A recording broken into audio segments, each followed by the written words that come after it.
Ama Merna. Ayan. Si Ama Merna po ay ating isinalin po.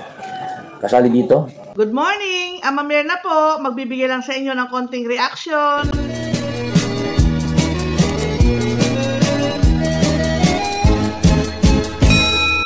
Enjoy na enjoy ang pamilya Morales sa kanilang pagbabakasyon doon sa Davao. Buong pamilya ay talagang mainit na winelcome ng pamilya ni Roel Matubang.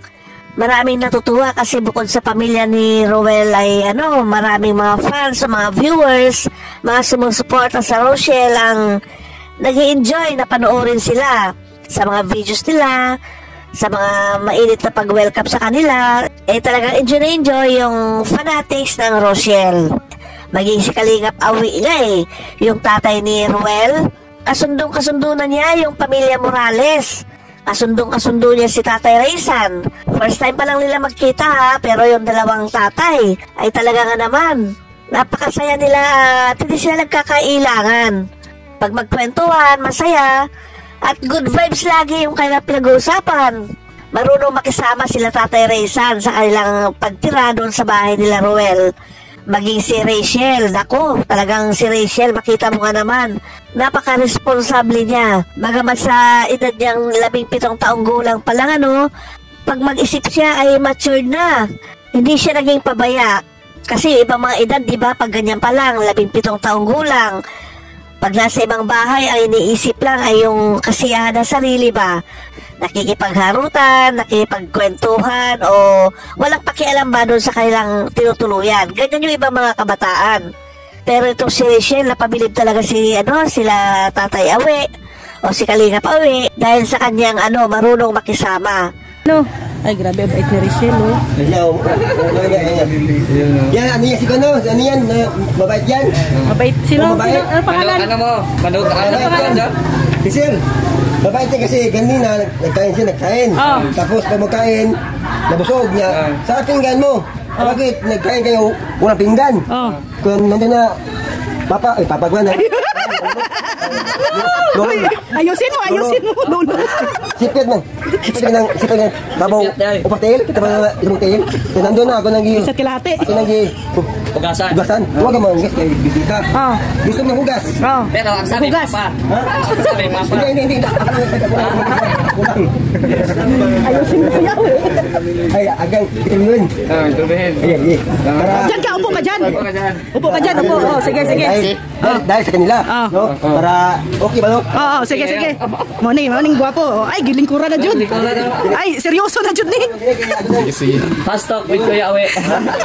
Yan. Tumutulong siya sa gawaing bahay. Halimbawa, naghuhugas ng plato. Tumutulong sa paglilinis sa bahay. Ito nga, nung nakita nga siya ni Rhea Olarte, ay napabilib din siya dahil biruin mo, bisita pero nagwawalis. Di ba pag bisita, nahihiyang kumilos yan o nahihiya yan na nakikialam sa gawain ng bahay. Pero itong si Rachel, iba talagang nagwalis siya at kitang-kita nga naman. Natuwa sila Rhea Olarte, sila Mr. J, maging si Kalingap Awi mismo, yung tatay ni Roel. Botong-boto siya dito kay Rachel. Dahil sa bukod sa masipag na, maganda, napakabait pa. Marunong makisama talaga itong si Rachel. Kasi nakakahiya naman, di ba? Mga ilang araw ka na dyan sa bahay nila Roel, tapos hindi ka tumutulong sa gawaing bahay, nakakahiya yon. Responsible siya sa bahay nila nung nandun siya sa diet. Siya ang nag-aasikaso sa kanyang mga kapatid, sa tatay niya. Minomonitor niya kung anong kalagayan ng mga kapatid niya. Magiging pambili ng pagkain, gano'n, pagbabudget. Talaga si Rochelle talagang gumagawa lahat.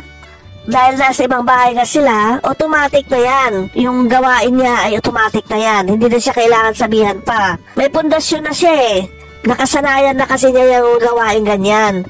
Kung ikaw ay isang tao na sanay ka sa mga gawain ng bahay, ganyan, automatic na yan. Pag nasa ibang bahay ka, gagawin mo at gagawin kung anong ginagawa mo sa bahay ninyo. Pero pag ikaw ay isang teenager na walang alam sa buhay, hindi ka tumutulong sa inyong bahay, wala kang ginagawa, pag pumunta ka ng ibang bahay, nako, nakakahiya yung ganon. Kasi hindi ka marunong makisama, wala kang alam gawin. Pero itong si Rachel, believe ka rin sa kanya dahil meron na nga siyang pundasyon meron na siyang nakasanayang gawin, kaya marunong siya kung nasa ibang bahay man siya, saan man siya pumunta, marunong siya makisama. Hindi na yan isang kaplastikan, kundi talagang gawain mo na kasi yan ginagawa mo na sa inyong sariling bahay, kaya magagawa mo rin yan sa ibang bahay. Kaya ito si Kalinga Pawi, tuwang-tuwa, approve na approve siya kay Rochelle. Kuya We, approve. Oh, wala problema. Wala problema. Kahit ang problema, kahit ako na, nagulong ko. Ang problema at ayusin. Okay, tapos na, okay kayo. Maganda. Ha? Okay na problema. Kahit saan hawak, kasi kahit dapat ngayon, puro maganda. Di ba? Yung mga matubang. Papa niya, Papa ni Ruel, marunong maghanap yung maganda di. Asang mana. Sa'yo. Kaya nagmana si Ruel. Okay na okay siya. Kaya napabilib din siya kay Ruel dahil marunong pumili si Ruel. Sinabi niya na matubang talaga si Ruel. Marunong pumili na maganda. Kasi si Rachel nga ay isang napakagandang bata na nakusunadahan ni Ruel, ganyan. Kaya, ayun, tuwan-tuwa si Kalinga Pawi. Matubang nga talaga ang style ni Ruel. Yun ang sabi ni Kalinga Pawi. Panoorin po ninyo yung video ni Rhea Olarte tungkol po dito sa interview niya kay Kalinga Pawi at kay Rachel. At mapapanood po ninyo ito ng buong buo. Matutuwa po kayo rito. Good vibes lang po ang kanilang interview sa dalawa. Kay Rachel at kay Kalinga Pawi. Kaya panoorin po ninyo Rhea Olarte. Salamat! Salamat din sa inyong panonood. Hanggang sa muli po. Bye-bye!